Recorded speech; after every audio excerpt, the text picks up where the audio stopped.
مہر صاحب، آپ کا ایک شعر ہے، کل دیکھا ایک آدمی اٹا سفر کی دھول میں، گم تھا اپنے آپ میں جیسے خوشبو پھول میں. یہ وہ شعر ہے جس سے آپ کا تصور بنتا ہے آپ کی شاعری سے. اور آپ کی شاعری کی فضا اتنی خوبصورت، اتنی پراسرار اور اتنی خوابناک ہے کہ پوری اردو شاعری میں اس کی مثال نہیں ملتی. جیسے نکلا جو چاند آئی مہکتے سی منیر، میرے سوا بھی باغ میں کوئی ضرور. ایک عجیب پراسراریت ہے. مجید امجد مرحوم نے اس کا ذکر کرتے ہوئے لکھا تھا کہ یہ فضا آپ کی افتاد طبع اور آپ کی زندگی کے واقعات کی وجہ سے. خود آپ کیا سمجھتے ہیں کہ یہ فضا کس طرح کریٹ ہوئی؟ یہ ایک عجیب واقعی پراسرار عمل ہے. اس کے بارے میں کچھ وضاحتیں نہیں کی جا سکتی. میرا خیال ہے یہ کچھ ہو جاتا ہے خود بخود ہی. تقدیر کوئی مقسوم یہی تھا. بیان کرنے کو تو بے شمار باتیں ہیں کہ جن جن واردات سے ہم گزرے، کیا کیا تجربات ہوئے، تو وہ تو سبھی کے ساتھ بیتتے ہیں میرا خیال ہے. لیکن مختلف ایک ٹیمپرامنٹس بن جاتے ہیں تو ان پر رد عمل اور طرح کا مرتب ہوتا ہے، تو اظہار بھی مختلف ذرا ہو جاتا ہے. لیکن یہ کچھ اس کی وضاحت نہیں ہو سکتی میرا خیال ہے. بالکل یوں محسوس ہوتا ہے جیسے کوئی دیو مالائی شہر ہے اور بس ہم کچھ خاص آپ کے الگ سمبلز ہیں، اپنے ہی امیجز ہیں، اور ہم ایک پراسرار دنیا میں داخل ہو جاتے ہیں. جو پراسرار بھی ہے لیکن کچھ جانی پہچانی بھی ہے.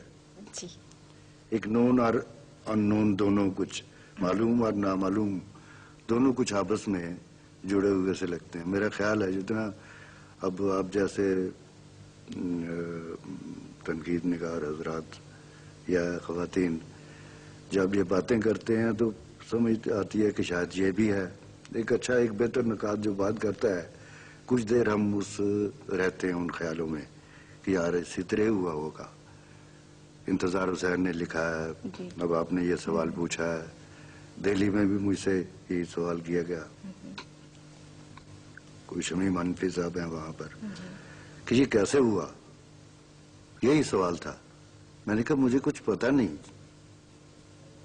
کوئی زندگی کا سٹائل ایسا رہا اور جو ہم پر بیتا وہ تو جیسے ہر آدمی پر وہی کچھ بیتتا ہے. بس کہہ دینے کا اور فیل کرنے کا، محسوس کرنے کا کچھ ایسا. یہ کوئی غیب کی طرف سے ایسا ہوا، کوئی تقدیر میں تھا، کچھ چن لیے گئے تھے جیسے.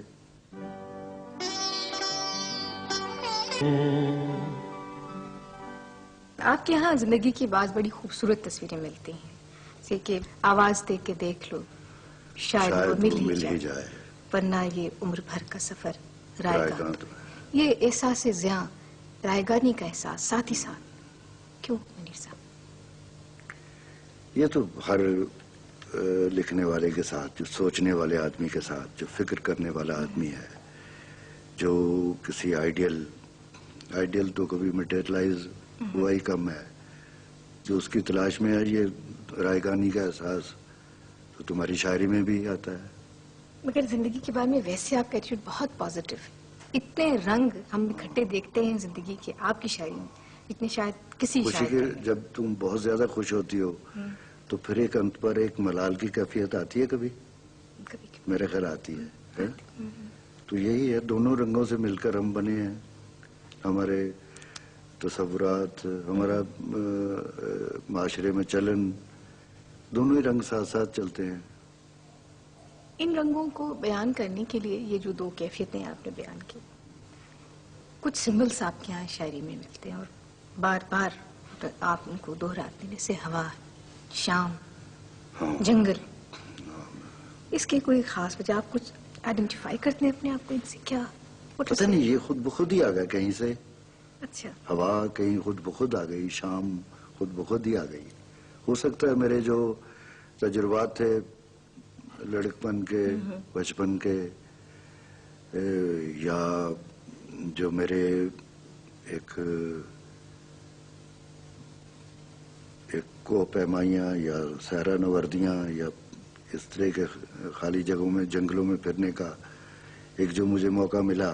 وہ ڈاکٹر اجمل نے کیا بات کہی تھی شہر کے حوالے سے کہ شہر کوئی ان کا خیال وہ حابیل اور قابیل کی انہوں نے داستان آپ کو سنائی تھی اور آپ سے پوچھا تھا کہ تم نے شہر جو ہے اس کا سمبل کیوں بہت زیادہ استعمال کیا؟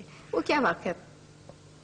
وہ مجھے بھول جاتی ہیں باتیں. کئی دفعہ ایک اب جو ڈائلاگ ہو رہا ہے اس میں کچھ باتیں مجھے یاد رہیں گی, کچھ میں بھول جاؤں گا. شاعر کا تصور جو ہے اس کا ایک ایکسپلینیشن یہ بھی ہے کہ ایک شہر جو موجود ہے وہ مجھے اس سے میں کوئی بہتر شہر میں رہنا پسند کرتا ہوں جہاں ان لوگوں سے بہتر لوگ موجود ہوں. یہ معاشرہ جس کی وجہ سے میں ملال میں آتا ہوں, غم زدہ ہوتا ہوں, یہ نہ رہے, اس کی جگہ کوئی اور ایک شہر لے لے. ایک شہر کی نفی ہے اس میں, ایک شہر کا اثبات ہے. ایک جو شہر تنگی دے رہا ہے جس میں میرے ساتھ اور بھی لوگ شریک ہیں جن کی شاید میں نمائندگی ایک سطح پر کر رہا ہوں, وہ دکھی ہیں ایک شہر میں, اور دکھ ایک حد تک برداشت ہوتا ہے, اس کے بعد جی چاہتا ہے یہ شہر بدل جائے. شہر سنگ دل کو جلا کبھی یہ ایکسپریشن بھی ایک جلال میں آ کر ایسا بھی آیا, اور ایک نگر ایسا بس جائے جس میں نفرت کہیں نہ ہو, یہ بھی آیا. آپس میں دھوکہ کرنے کی, ظلم کی طاقت کہیں نہ ہو, اس کے مکی ہوں اور طرح کے, مسکن اور طرح کے ہوں, اس کی ہوائیں اور طرح کی, گلشن اور طرح کے ہوں, ایسا بھی آیا.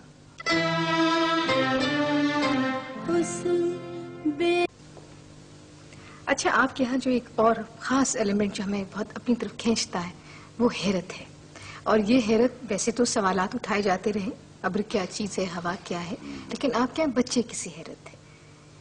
اس بچے کو آپ نے اب تک کیسے اتنا ہی معصوم اور فریش کیسے رکھا؟ بڑی مکروہ دنیا ہے آپ کہتے ہیں. یہ پتہ نہیں, کوئی اللہ کی طرف سے حفاظت ہوتی ہے. میری ایک نظم ہے ویسے, اللہ کی طرف سے گن کی حفاظت, پنجابی کی نظم ہے, اللہ والوں گن دی حفاظت. وہ کچھ کرتا رہتا ہے, اللہ والوں کچھ ہوتا رہتا ہے کہ ایک گنیا آدمی کی کہ جوہر جو اس نے بھیجا ہے دنیا میں, اس کی جیسے حفاظت بھی انہی کے ذمہ ہے.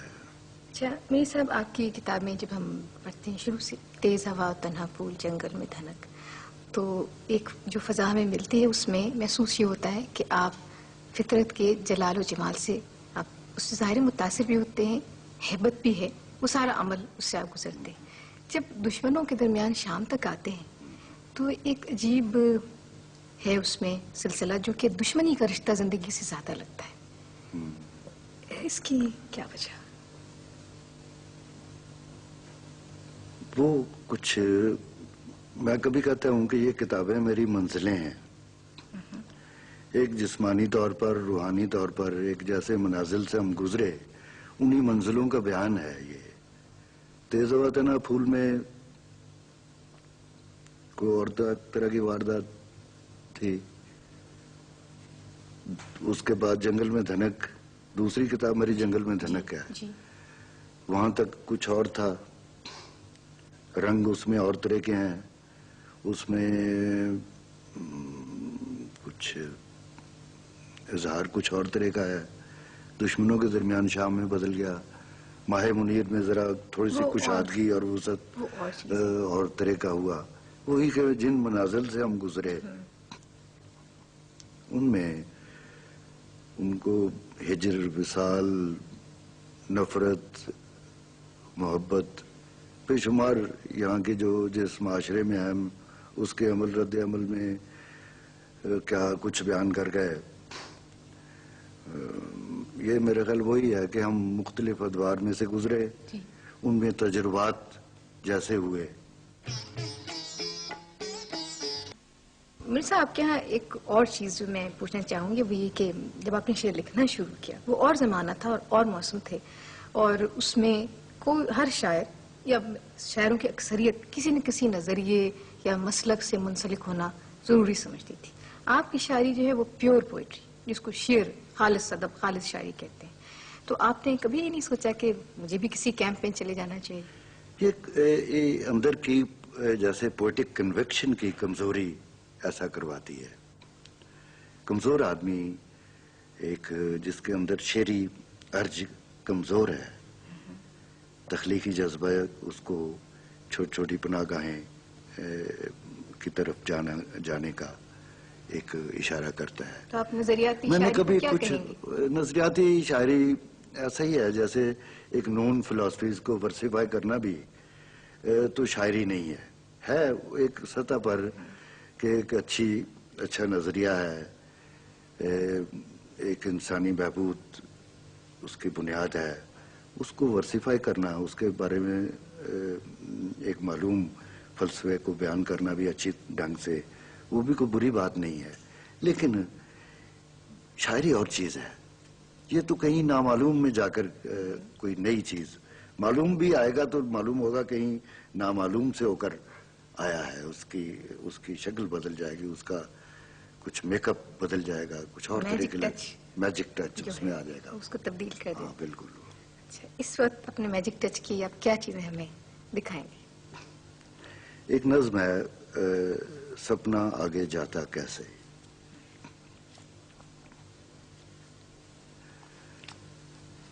چھوٹا سا ایک گاؤں تھا جس میں دیے تھے کم اور بہت اندھیرا، بہت شجر تھے، تھوڑے گھر تھے جن کو تھا دوری نے گھیرا. اتنی بڑی تنہائی تھی جس میں جاگتا رہتا تھا دل میرا. بہت قدیم فراق تھا جس میں ایک مقرر حد سے آگے دیکھ نہ سکتا تھا دل میرا. ایک مقرر حد سے آگے. ایک بہت قدیم فراق تھا جس میں ایک مقرر حد سے آگے سوچ نہ سکتا تھا دل میرا. ایسی صورت میں پھر دل کو دھیان آتا کس خواب میں تیرا. راز جو حد سے باہر میں تھا اپنا آپ دکھاتا کیسے. سپنے کی بھی حد تھی آخر، سپنا آگے جاتا کیسے.